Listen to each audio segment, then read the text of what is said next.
5 seconds.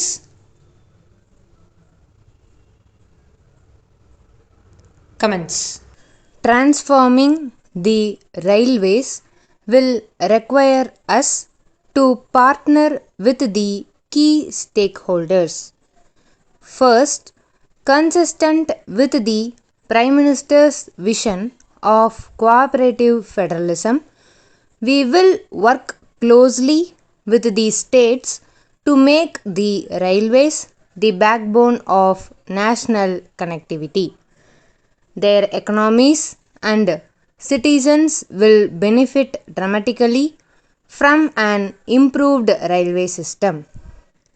The voice of the locals will reverberate through the state governments in the planning and execution of railway projects.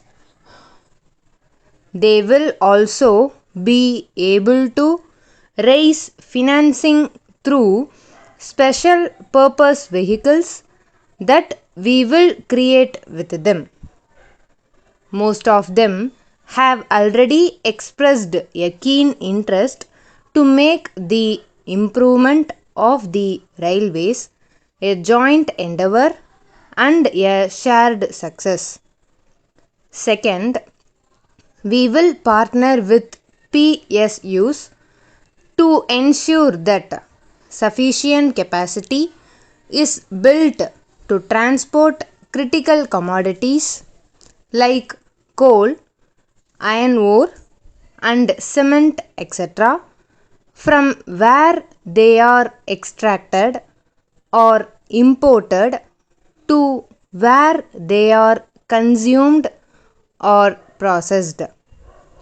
Third, we will partner with multilateral and bilateral organizations and other governments to gain access to long term financing and technology from overseas.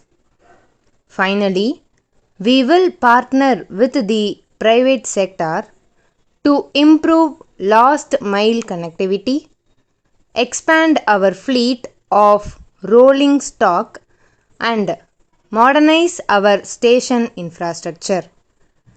Here, I must mention that rail will continue to be our precious national asset.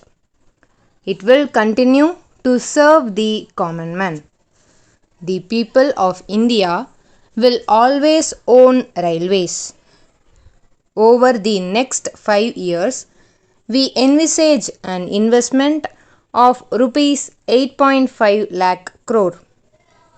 A broad indicative 5-year investment plan is attached as Annex 1 to the speech.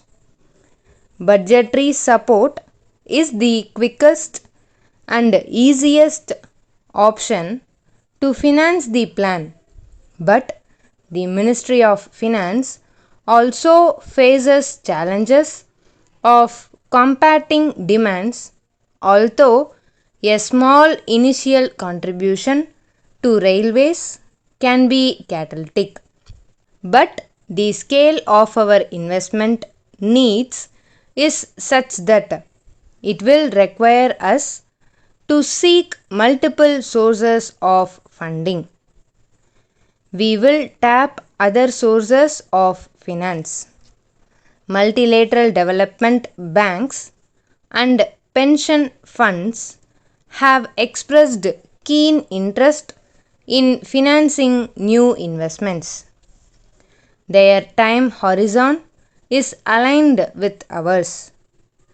They seek sources of predictable and recurring revenue which we can provide through the issuance of long term debt instruments to find revenue generating railway projects.